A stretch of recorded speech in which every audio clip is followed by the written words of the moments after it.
2022 जब भारत की आजादी के 75 साल होंगे, इस देश में एक भी परिवार ऐसा नहीं होगा जिसका अपना खुद का घर नहीं होगा।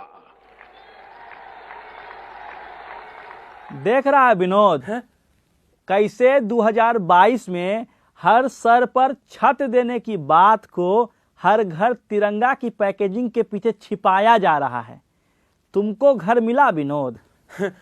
ये तो बड़का भारी बात है भैया, यहाँ तो बुलडोजर चल जाता है। साल 2022 यानी आजादी के 75 साल यानी न्यू इंडिया बनाने का वादा। कुछ वक्त पहले मीडिया चीख चीख कर कह रहा था मोदी का मिशन 2022 तक नया हिंदुस्तान। क्या है 2022 का प्लान? तो क्या 2022 तक नया भारत बनाने का सपना पूरा हो गया? क्या बीजेपी ने आजादी के 75 साल पूरे होने पर जो वादे किए थे वो पूरे हुए? क्या सबको घर मिल गया? क्या भारत 5 ट्रिलियन की इकोनॉमी तक पहुंच गया? क्या सच में खुले में शौच मुक्त हो गया भारत? अगर देशभक्ति की लाइट जलाकर बेरोजगारी, अधूरे वादों और किसानों की बदहाली के अंधकार को छिपाएंगे तो हम पूछेंगे जरूर, जनाब ऐसे कैसे? साल 2018 में राजस्थान में एक रैली में पीएम मोदी ने देश की जनता से वादा करते हुए कहा था कि मैंने व्रत लिया है कि 2022 तक एक भी ऐसा परिवार नहीं होगा जिसका अपना खुद का पक्का घर नहीं होगा। आजादी के 75 साल हो रहे हैं और पीएम के कहे के मुताबिक 2022 तक हर परिवार के पास अपना घर होना चाहिए था। लेकिन क्या ऐसा हुआ? जवाब है नहीं। आवास और शहरी मामलों के मंत्री हरदीप सिंह पुरी ने जुलाई 2022 में बताया है कि प्रधानमंत्री आवास योजना शहरी मतलब सभी के लिए आवास मिशन के तहत 1,22,00,000 स्वीकृत मकानों में से कुल 61 लाख पक्के मकान बन चुके हैं या लाभार्थियों को आवंटित किए जा चुके हैं। बता दें कि सरकार ने साल 2015 में इस योजना की शुरुआत की थी। हां, वो अलग बात है कि हर भारतीय के सर पर छत देने की बात करने वाली सरकार बुलडोजर के जरिए लोगों का घर छीन रही है, वो भी बिना अदालत के फैसलों के। अब चाहे मध्य प्रदेश के खरगोन का मामला हो या उत्तर प्रदेश का। अब आते हैं किसानों की आय दोगुनी करने के वादे पर। उससे पहले आप ये वीडियो देखिए। हमारा सपना है 2022 जब भारत की आजादी के 75 साल होंगे, आजादी के 75 साल जब हो, हमारे देश के किसान की आय डबल होनी चाहिए, 2 गुना होनी चाहिए और उसके लिए हम काम कर रहे हैं। पहले आपको सरकारी कहानी सुनाते हैं। किसानों की आय दोगुनी करने के लिए केंद्र सरकार ने एक समिति बनाई थी। अशोक दलावई समिति ने अपने 14 पार्ट की रिपोर्ट में कहा था कि किसान की आय कृषि और गैर कृषि दोनों सोर्स से साल 2022-23 तक दोगुनी हो जाएगी। समिति ने अनुमान लगाया था कि साल 2015-16 में किसी कृषक परिवार की औसत वार्षिक आय 96,703 होगी। अनुमान लगाया गया था कि यह साल 2022-23 तक बढ़कर 1,72,694 हो जाएगी। लेकिन सवाल है कि क्या इस समिति की बात सच हो गई? जवाब है पता नहीं। सरकार ने किसान की आय दोगुनी या बढ़ने को लेकर कोई ठोस डेटा सामने नहीं रखा है, लेकिन किसानों के लिए अलग अलग योजनाओं के तहत मौजूद डेटा कुछ कहानी तो बता रहे हैं। नेशनल सैंपल सर्वे ऑफिस यानी NSSO के आंकड़ों को देखेंगे तो पता चलता है कि सभी सोर्स से किसी कृषक परिवार का असल आय साल 2012-13 और 2018-19 के बीच लगभग 21% बढ़ी है।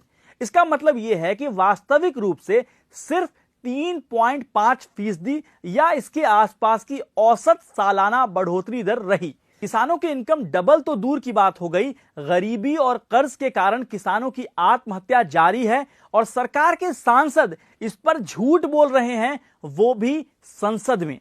1 अगस्त 2022 को लोकसभा में मोदी सरकार के सांसद निशिकांत दुबे ने कहा कि पिछले 8 सालों में यानी बीजेपी के सत्ता में आने के बाद से किसी भी किसान ने आत्महत्या नहीं की। लेकिन सांसद साहब को कौन बताए कि नेशनल क्राइम रिकॉर्ड ब्यूरो यानी एनसीआरबी उनकी बातों को झूठा बता रहा है। हमने 2014 यानी जब पीएम मोदी सत्ता में आए थे तब से लेकर 2020 तक का डेटा देखा तो पाया कि इस दौरान 43,181 से ज्यादा किसानों ने आत्महत्या की है। अब सवाल यह भी है कि अगर किसान की आमदनी बढ़ रही है तो किसान खुदकुशी क्यों कर रहे हैं। चलिए अब बात करते हैं एक और वादे की, 5 ट्रिलियन इकोनॉमी का वादा। साल 2018 में एक कार्यक्रम में प्रधानमंत्री नरेंद्र मोदी ने कहा था कि भारतीय अर्थव्यवस्था का आकार 2022 तक दोगुना होकर 5 ट्रिलियन अमेरिकी डॉलर हो जाएगा, लेकिन ऐसा हुआ नहीं। जब ऐसा होता नहीं दिखा तो 5 ट्रिलियन के लक्ष्य को 2024-25 तक शिफ्ट कर दिया गया। लेकिन यह भी मुश्किल है क्योंकि 5 ट्रिलियन इकोनॉमी के लिए अगले 3 सालों में सालाना 22 से 25% की जीडीपी ग्रोथ लानी होगी, जो फिलहाल दूर दूर तक नहीं दिख रही है। यह सही है कि बीच में कोरोना का रोड़ा आया, लेकिन कोरोना के पहले भी इकोनॉमी की ग्रोथ रेट ऐसी नहीं थी कि 2024-25 तक 5 ट्रिलियन डॉलर तक पहुंच जाए। चलिए अब आपको एक घिसा पिटा वादा याद दिलाते हैं जिसे जुमला कहकर भुलाने की कोशिश की गई। साल 2014 के चुनाव से पहले हर साल 2 करोड़ नौकरी का वादा किया गया था, मतलब 8 साल में 16 करोड़ नौकरी, लेकिन मिले सिर्फ 7 लाख।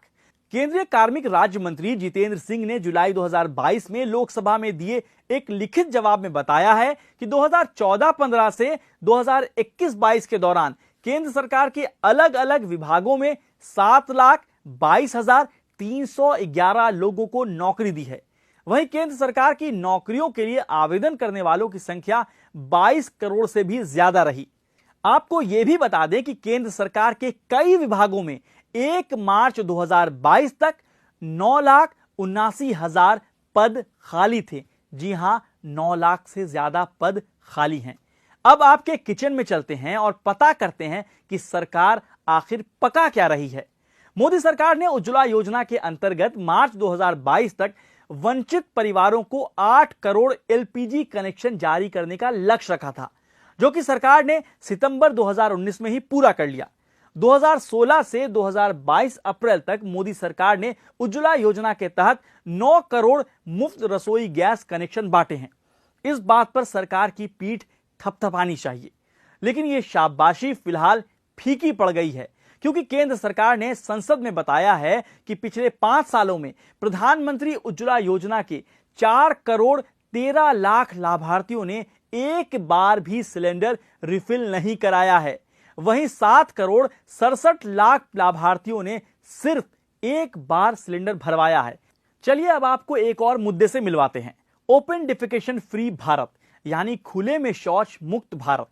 2 अक्टूबर 2019 को भारत सरकार ने देश को पूर्ण रूप से खुले में शौच मुक्त घोषित कर दिया था। स्वच्छ भारत मिशन की वेबसाइट पर जाएंगे तो देखेंगे कि 99% से ज्यादा भारत खुले में शौच से मुक्त हो चुका है।